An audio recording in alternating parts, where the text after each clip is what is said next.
Welcome to my tasty clip channel. Beef fried rice রান্নার সহজ উপায়। ফার্স্টে একটা পাতিলে তেল দিয়ে নিতে হবে পরিমাণ মতো। প্রথমে পেঁয়াজ দিতে হবে, অল্প পরিমাণে লবণ দিয়ে নাড়াচাড়া ভালোভাবে করে নিতে হবে। তারপর গাজর কুচিগুলো দিয়ে ভালোভাবে নাড়াচাড়া করতে হবে এবং ভাজা ভাজা হওয়া পর্যন্ত অপেক্ষা করতে হবে।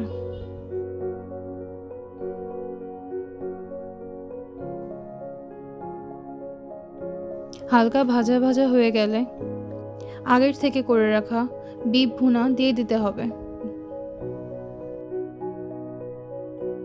তারপর আবারও ভালোভাবে নাড়াচাড়া করতে হবে। ভাজির সাথে বিফটা ভালোভাবে মিশে গেলে সেখানে আগের থেকে করে রাখা রাইসটা দিয়ে দিতে হবে।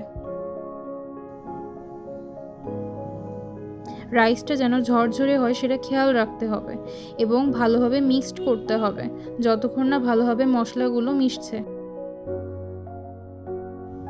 ভালোভাবে নাড়াচাড়া করার পর ফ্রাইড রাইসটি মশলা ভালোভাবে মিশে গেলে তখন রান্নাটি সম্পূর্ণ হয়ে যাবে।